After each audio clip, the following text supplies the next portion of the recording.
Good morning दोस्तों, मैं हूं संतोष और फिर एक नया टॉपिक के साथ। आज का टॉपिक है 4 फैक्टर जो सेल्स में बहुत इम्पॉर्टेंट रोल प्ले करता है। और आप ये कह सकते हैं कि सेल्स के लिए ये 4 पिलर है। इस चारों पिलर पर ही हमारा सेलिंग और हम कितना सक्सेसफुल है सेल्स फील्ड में डिटरमाइन करता है। मैं एक एक करके आपको बताता हूँ। सबसे पहला, हेल्दी सेल्फ स्टीम।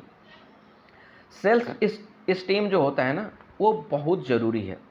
और आपका अंदर की कॉन्फिडेंस अच्छी होनी चाहिए।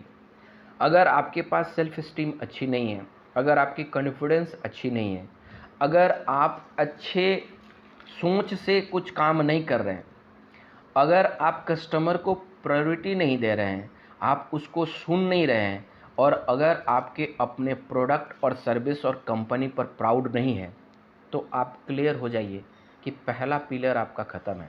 डैट मीन्स आप एक जो 4 पिलर होता है, उस पिलर का एक पिलर आपने ख़त्म कर दिया या एक गाड़ी का चक्का ख़त्म कर लिया, तो फिर आपकी स्पीड नहीं रहेगी, आप मज़ा नहीं लीजिएगा और सेल्स आपका होगा भी नहीं, होगा भी तो बहुत कम। दूसरा पिलर होता है गुड कम्युनिकेशन। गुड कम्युनिकेशन की सिंपल सी मतलब होती है, आप दूसरे को सुनिए। कम्युनिकेशन का मतलब कभी मत सोचिए कि आपने जो बोल दिया वही कम्युनिकेशन है, नहीं। आप जितना ज़्यादा लिसन करिएगा ना, तभी आपकी कम्युनिकेशन अच्छी होगी। क्योंकि जब आप दूसरे को सुनेंगे, कस्टमर को सुनेंगे, तो वो अपना प्रॉब्लम बताएगा और उसी प्रॉब्लम में आपको सोल्यूशन देना है। हमारा काम ही है ना, प्रॉब्लम का सोल्यूशन देना इज द सेल्स। अगर सोल्यूशन नहीं दे रहे हैं तो सेल्स कहाँ से होगा? तो इसलिए गुड कम्युनिकेटर के लिए सबसे पहले गुड लिसनर होना चाहिए। आप एकदम इत्मीनान से सुनिए, पूरा सुनिए, उसके बाद अगर कह रहा है पूरे कंप्लीट कर देने दीजिए।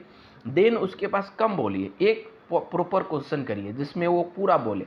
यानी कि अगर सामने वाला आपको पूरे के पूरे अच्छा से बात कर रहा है, आप उससे अच्छा बात करवा पा रहे हैं, तो मैं तो कहूँगा कि आपका सेल्स का 50% यही हो जाएगा, क्योंकि वो खुद ही कस्टमर आपको पूरा अपना प्रोडक्ट की ज़रूरत बता देगा।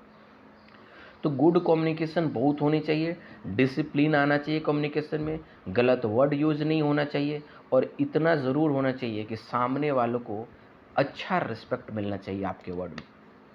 दूसरा हो गया। तीसरा होता है believe and conviction. Believe and conviction बहुत इंपॉर्टेंट फैक्टर है। ये सेल्स में ही नहीं, आपके लाइफ में भी उतना ही ज़रूरत है।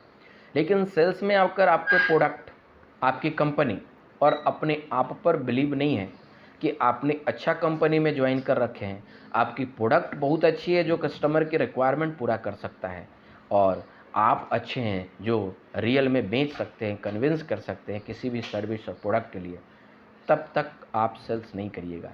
ये जो ज़रूरत है ना, बिलीव एंड कन्विक्शन। दूसरे को कन्विंस कब कर पाइएगा?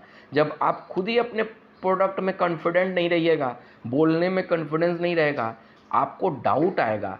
सिंपल सी बात है, आपको भी पता होगा, अगर सामने वाला आपके अंदर डाउट और कॉन्फिडेंस नहीं देखेगा, तो कोई भी आदमी नहीं चाहता है कि डाउटफुल आदमी से कोई प्रोडक्ट ले, क्योंकि उसे तुरंत आपको रिजेक्ट करेगा, आपको पता भी नहीं चलेगा। इसलिए बहुत इंपॉर्टेंट रोल है बिलीव एंड कन्विक्शन, अपने प्रोडक्ट, अपने कंपनी और खुद के ऊपर होना चाहिए। और 14, know your company and product. ये लास्ट मैंने फैक्टर बताया, लेकिन बहुत इंपॉर्टेंट फैक्टर है कि जब आप किसी कस्टमर के पास जाके, क्लाइंट के पास जाके आप बैठते हैं, तो सबसे पहले आप अपने कंपनी के मास्टर होना चाहिए। प्रोडक्ट में कंपनी क्या करती है, क्या खासियत है, मार्केट में कौन सी कंपनी है, आप किससे compete करते हैं, उससे क्या अच्छा आपके पास है, क्या आपके अंदर कमी है, ये भी जानकारी होना ज़रूरी है। और ये सारे नॉलेज जब लेकर आप कस्टमर के पास बैठेंगे ना, तो उसकी कोई भी क्वेश्चन आएगी, उस क्वेश्चन का आप प्रॉपर जवाब दे पाएंगे, और जैसे ही उसकी जवाब दे पाएंगे, आपके ऊपर उसका कॉन्फिडेंस बढ़ जाएगा, और जब जैसे ही कॉन्फिडेंस बढ़ेगा, आपकी सेल्स कन्वर्ट हो जाएगी। तो दोस्तों, मैंने आपको ये 4 इंपॉर्टेंट इंग्रेडिएंट कहिए, पिलर कहिए, या गाड़ी के 4 पहिया कहिए, ये बहुत इंपॉर्टेंट है। अगर आप ये चारों को डेवलप कर ले रहे हैं, चारों आपकी परफेक्ट है, तो सेल्स आपकी, वो गाड़ी जो स्पीड में चलती है ना, वैसे स्पीड में चलेगी। अदर किसी में अगर कमी है तो प्लीज़ इसमें डेवलप कर लीजिए, और आपकी गाड़ी रियल में बैलेंस होकर बहुत अच्छा ड्राइव होगा और अच्छा चलेगा। धन्यवाद दोस्तों। अगर आपको ये वीडियो अच्छी लगी तो please subscribe and like my channel. धन्यवाद।